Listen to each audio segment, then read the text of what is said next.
এই ভিডিওতে আমরা ডাব্লিউবিপি লেডি কনস্টেবল প্রিলিম 2023 সালে আসা পাটিগণিত সংক্রান্ত একটি গুরুত্বপূর্ণ সমস্যার সমাধান প্রায় মুখোমুখি করব। এখানে প্রশ্নটি হলো, একটি বাক্সে 1 টাকা ও 50 পয়সা মিলিয়ে মোট 52টি মুদ্রা আছে।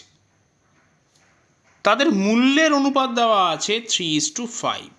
কোন প্রকার মুদ্রা কটি করে আছে তা নির্ণয় করতে বলা হয়েছে। যেহেতু 1 টাকা এবং 50 পয়সা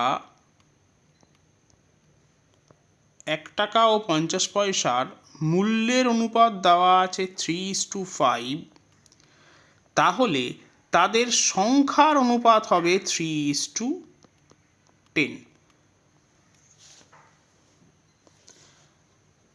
তার কারণ তিনটে 1 টাকায় 3 টাকা হয়ে যাচ্ছে। আবার 5 টাকা পেতে হলে 50 পয়সার সংখ্যা হবে 10টা।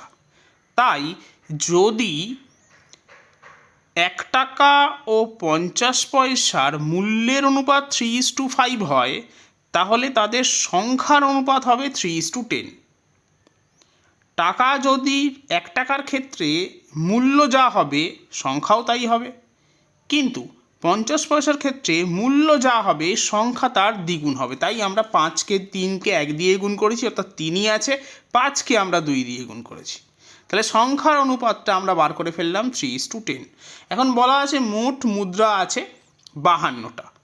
তাহলে ক্লিয়ারলি 1 টাকার মুদ্রার সংখ্যা হবে 52 ইন্টু 3 ডিভাইডেড বাই 3 + 10 অর্থাৎ 13। তাহলে কাটাকুটি করছি, এখানে পাচ্ছি 4, 12টা পেয়ে গেলাম 1 টাকা। টোটাল মুদ্রা আছে 52টা, তাহলে 50 পয়সার সংখ্যা হবে 52 - 12, তার মানে 40টা।